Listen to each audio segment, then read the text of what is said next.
It's been a long and winding road. Stay tuned.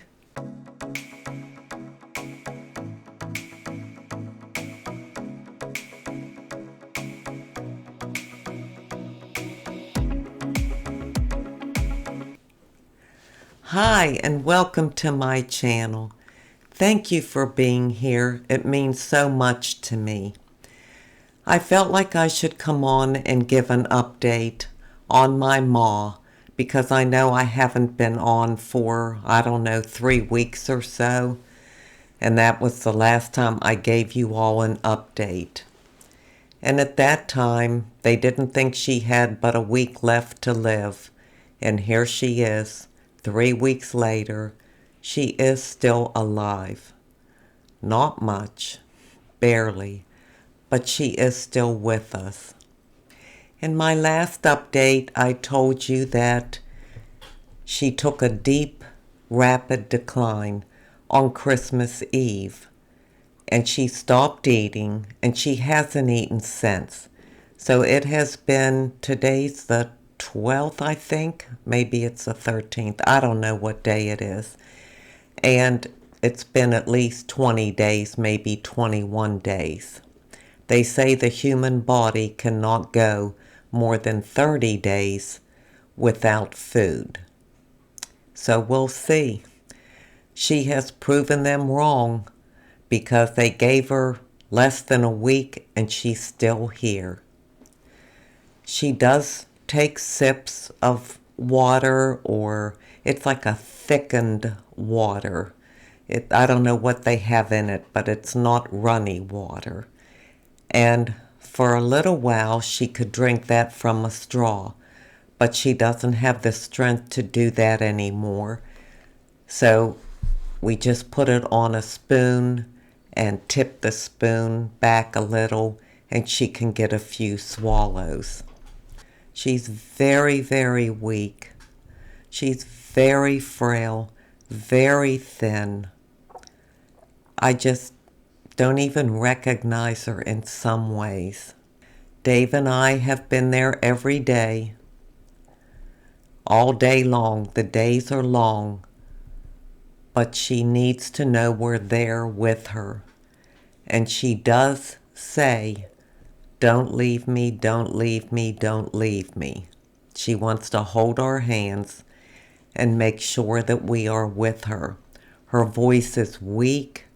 It comes out like a mumble, but I can understand what she's saying. It has been absolutely heartbreaking watching this whole process day after day after day. You know, hospice told me that when the mind is ready, the body has to catch up. And it's our natural response of our body to fight, to fight to live. Or if you have a strong will, and she is a very strong-willed lady, that her body just can't let go unless she can completely relax, and she can't. She's in a lot of discomfort, even though she's getting morphine, and I think she got Haldol for a little while, and now they're giving her Ativan for anxiety and agitation, and you can take that with the morphine. She is getting agitated at times, and I think they call that terminal agitation. Sometimes she gets very anxious, and she'll ask what's wrong with her. And then she says she just wants to go to sleep, that she's tired. She's also very confused. Part of that is from the dementia. Maybe some of that is from the drugs. But she keeps saying she wants to lay down, put her in bed. She wants to lay down. But she is in bed, and of course she's not getting out of bed. I can understand why she's uncomfortable. The circulatory system is shutting down, which also causes lack of blood flow to the extremities. her legs are pulled up to her chest. So she's in a fetal position when she's on her side, or if she's on her back, her legs are to one side of her drawn up. And that's because the muscles have atrophied. So we can't straighten her legs out. The nurses can't, nobody can. They're just like locked in place. So I can understand how very uncomfortable that must be. She's also very afraid because she thinks people are hurting her.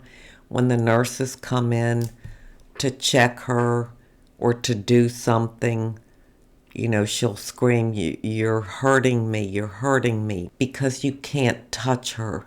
She is so very tender and sore in all of her body. It is just awful to sit there and watch this day after day after day. As of today, we went there at 9 something this morning, and I think it's 3:30 now, and I'm back home. I could tell she declined again a lot just since yesterday. Each day you see more and more. Hospice told me she will go unconscious, and then her breathing will change, and then that will be it. She is not unconscious yet, but she's almost there. She's on the verge. When she's laying there, her eyes are closed, and she's not saying anything. When she realizes we are there, she tries to talk to us or say something to us, but she is too weak to even speak. So far, she has just gone above and beyond what they thought that she would. She is one tough lady, that's for sure. She is seeing people from her past that have passed on. Sometimes she'll mention them by name, or think they're in the room, or she'll call out a name of someone that has passed, or reach her hand up, and other little signs that tell you where she's at in this process. I have to say that even though this is one of the saddest times in my life, watching her like this, I am so very grateful that I am holding up. I am just staying steady and strong. You know, we do what we have to do. Even when we think there's no way we can hold up under this, whatever the situation is, we can. And I am so grateful to God for giving me the strength to just carry on day after day after day, to be there for her, to be uplifting, to reassure her, to give her lots of love and kisses. I'm just amazed at how well I'm keeping myself together. Now, at some point, I don't know when, I know I'm gonna have my fall apart time. But for now, I just keep going. Matter of fact, yesterday, we were there at the home, and so many people were coming in and out. The doctor, the nurse, the wound care specialist, the hospice nurses, the CNAs. I mean, it was like nonstop for about 2 hours. And Dave had a situation that looked like it was going to cause some trouble, and it turned out that he had to go to the emergency room. So we left the nursing home and went straight to the ER. He had a very high blood sugar, and dangerously high.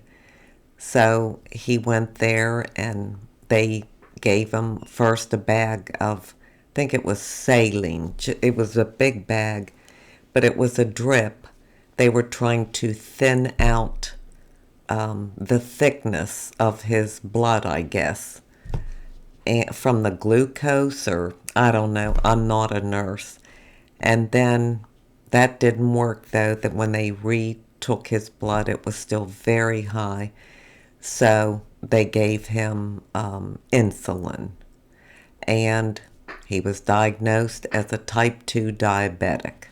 As of yesterday, about 4:30, quarter of 5 in the afternoon. So it's been one thing and then another, but that's okay. I mean, that's the point I'm trying to make, that in the middle of all this, just being there with my ma and watching her slip away, and then something else comes up and that's an emergency, and then you have to leave and go take care of that emergency. And when it's all over, you wonder, how am I doing this? Well, I'll tell you, it's only by the grace of God that I am doing it, that Dave and I are holding up, that we can go there each and every day and be there for her. So I give all the honor and all the praise to God, who has kept us going so that we can complete what we need to do. Well, I don't know if this update made any sense at all. I just thought I'd better come on and tell you something, because I haven't been on for a while, and I thought some of you might think my ma has passed, but she hasn't, not as of today, and today is Thursday. It's either the 12th or the 13th, not sure. So I will update you again, or you probably won't hear from me for a while if something happens within the next 24 to 48 hours, which they are saying will. But again, my mother has defied all the odds, and who knows. So thank you for your continued prayers for my ma and for our family. We are very grateful, and I just thank you from the bottom of my heart. Well, now I'm going to leave you with an inside beauty tip. My inside beauty tip today comes from Psalm 71:9. Do not cast me away when I am old. Do not forsake me when my strength is gone. When I read that psalm, I thought, who could ever cast away an elderly parent? Who could ever not be there for them? I know some of you have already walked this windy road before me. You've already been through this. It could have been different circumstances, but losing a loved one, especially a parent, is a very difficult journey to go on. And my heart aches for each and every one of you who have already been through that. For those of you who have not been through that, and it may be coming up in your future, just remember that you can do so much more than you think you can do. Not on your own. You can't do it alone. But through God, you can do all things.